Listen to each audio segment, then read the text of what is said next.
Good afternoon, everybody. My name is Nicholas Matas, and I am the team leader for New Mexico State University and our team here at the 2018 NSPS competition.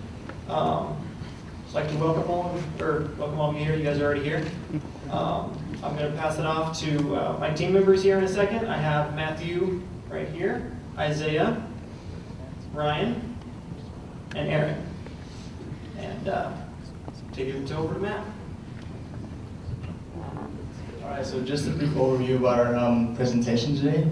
We'll be doing a brief overview about our team structure and how all that worked out. Discussion of our survey plan, our field procedures, as well as our office, procedures and calculations, analysis, and we'll end off with our conclusions and reflections.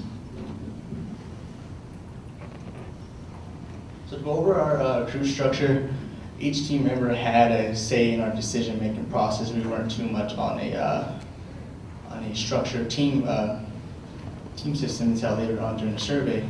So we were doing our taping procedures. What had happened was that each team member had pulled the tape, held the plumb bob, was a sight man, and was also a foresight for staying in line. And so we have several pictures here showing us several of the roles that we had. Doing field taping and our leveling procedures. When we got into our leveling procedures, that's when we started to take on more of a structured role. That's where we had two gentlemen running the instruments, Isaiah and Aaron, and two men running the rods, Ryan and Nick here behind me, and myself as the scribe for the project. But throughout the leveling procedure, we also took turns running lath and putting the points. But this was all ensured to optimize our production. Okay, and so now the survey plan and procedures. So our procedures actually started at New Mexico State University by us practicing taping. That consisted of us pulling chain, breaking tape down a little gully, as well as practicing leveling. And we also performed a culmination test. A two-peg test to test the calibration of our levels. And so when we had gone to Las Vegas, Nevada, what happened was we spent Saturday night planning, and our first procedure Sunday morning was actually to repeat that two-peg test just to make sure that our levels weren't throwing off their calibrations during our trip here. It was a 9-hour trip. It was a nice, easy drive. Dr. Worm here's a fairly smooth driver, so just to check, we performed this so we can ensure the best possible outcome. And along with that, so from there we had adjusted our magnetic bearing, established the basis of bearing, and then we started, once we got that structure, we actually started to set our corners. First of all, our basis of bearing, then we ended up checking our boundaries of the parcel, establishing our grid for a topographic survey. And at that same area, we also started performing the level of our exterior boundary and level of our topographic survey.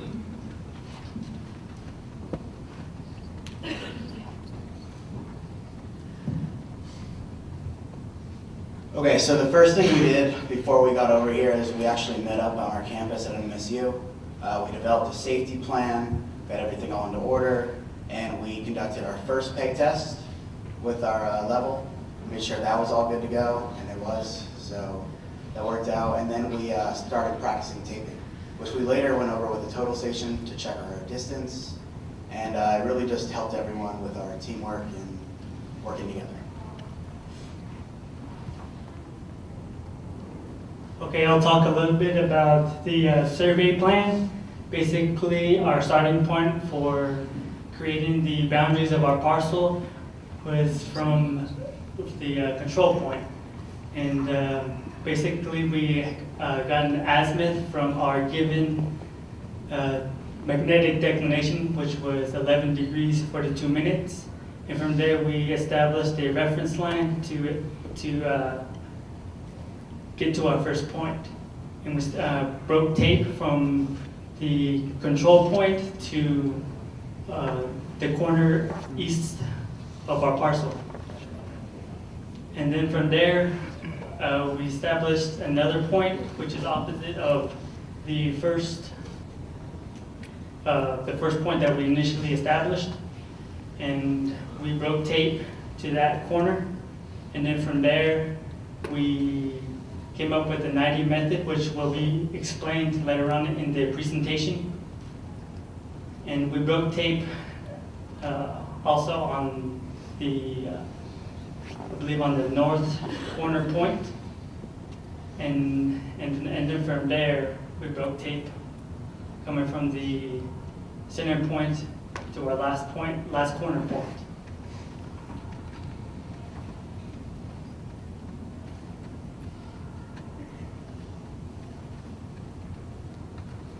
Okay, so looking at an acre, that's 43,560 square feet.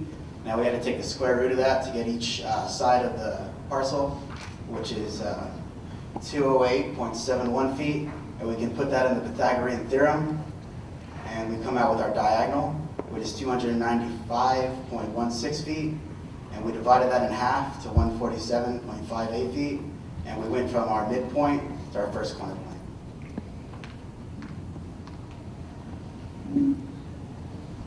This was the plat that we were provided with. As you can see, we were given a bearing of north 40 degrees west, and that was in Nevada state plane coordinates, and that would be NAD 83, and vertical datum was NABD 83. We were also given a control point right in the center, which, as you can see, was our main starting point.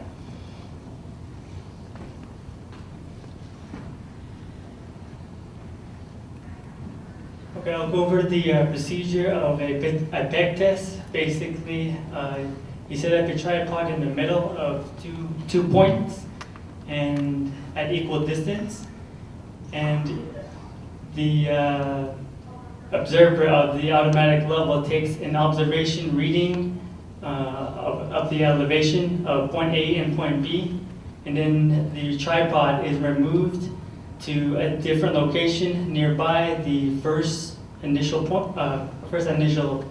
setup, and then you repeat taking observations of the elevation, point A and point B, and also from there you take the difference in elevations of both setup and one. You take the difference in elevations of the setup from station 1 and 2, and the results that we came up with are the serial number 29601, which is at 0.02 feet, and for the other automatic level we had on the field were serial number 30960 equals to 0.00 feet.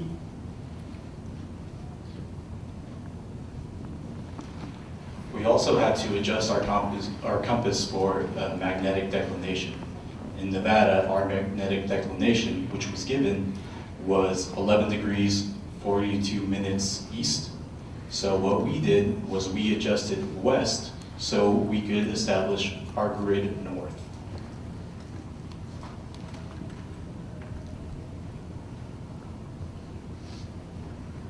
Okay, so we were given the north 40 degrees west basis of bearing. And so when we look at that, we added the 45 degrees from the corner point to the midpoint. And that gives us a north 85 degrees west measurement right there. We converted that to azimuths of 275 degrees. And then we subtracted 180 to get a back azimuth, and went from the midpoint to the corner point. And that was 95 degrees. So as my teammate said, we started out by calculating what our back azimuth would be from the center of our parcel to the east corner of our parcel. Once we had that, we figured out the azimuth. We took our compass and took several different measurements using 2 different compasses and 2 different observers, and got a line with that azimuth. We then went out the proper distance that we calculated, which was half of the diagonal of our parcel. At that point, we set our first corner. Then we turned around and used that corner that we set in our center corner and our center point as two reference points, and used that to line up and point to the opposite corner. We went and set that corner, and then to determine our 90 degrees, we used a intersecting arcs method, which is similar to the procedure used to establish a perpendicular bisector. Basically, we just set we have our center point here, came out a set distance, established an arc, came out a set distance on the other side, established an arc, have a radius that is longer than the distance we came out. Where this arc intersects right there, and arc intersects right there, that creates a perpendicular bisector of the line, creating a 90 degrees. Then we had the reference point in the middle, reference point over here, reference point over here, and we had a line to establish our northern corner at the distance that we calculated, and our southern corner at the distance that we calculated.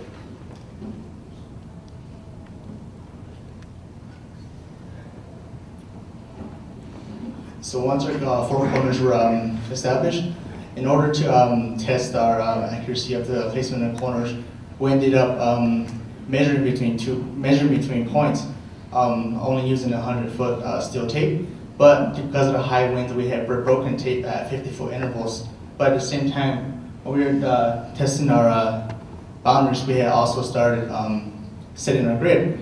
So for every 50-foot interval, we set a point at 25, move down to the next one, set another 25, and taped until we got to the remainder, which is 4 full 50-foot segments, which is 200 feet plus the remainder.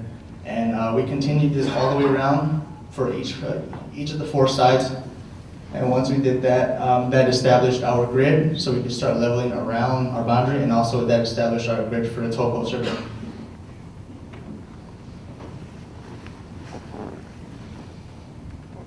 Talking a little bit about the Topo, we perform a level shot on the exterior boundary of the markers. And our setup was, we had our setup of our levels near the center point, and we simultaneously took level shots on the internal of the grid. So we had 2 automatic levels in the center, and also the rod man taking shots back and forth, working our way towards the middle.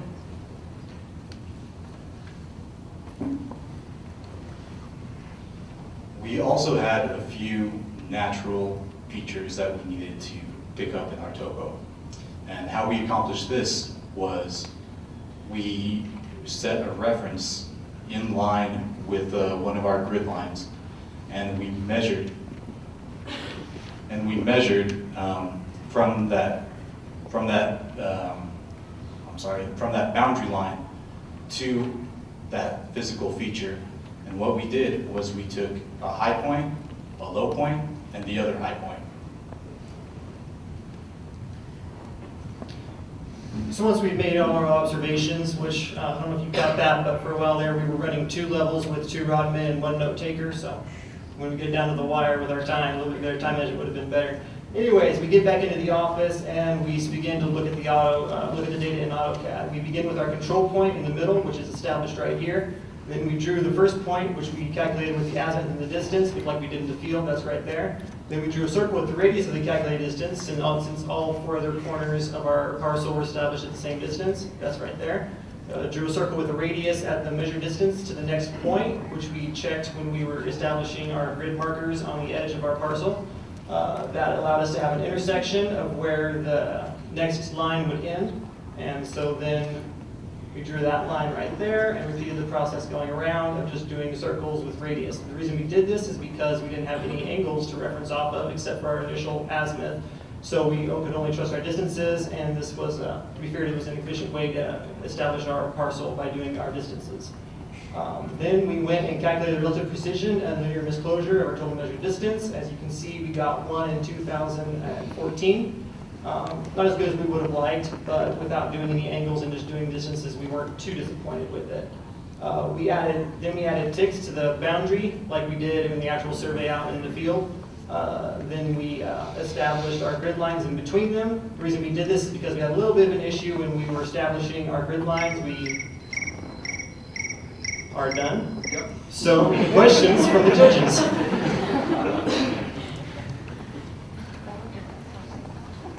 Judges, do you have any questions?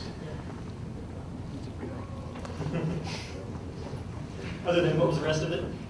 Now that was personally, let's try. I don't think we have any questions. Okay. Good. Any questions from the audience? Yes, sir. Can you go back to your when y'all set the declination and explain why y'all went that direction with it? Oh, you mean our first line we set? Or? The magnetic declination. If I, for the compass, if I read correctly, y'all say y'all's declination to the opposite direction. Y'all set it west when it should have been set east. Well, the declination was indicating that it was east, so we corrected to the west. Yeah, but if declination's east, it needs to be set positive, not negative. I think you might be right. I don't have an answer for that. I'd have to sit down and take a better look at that. Any other questions?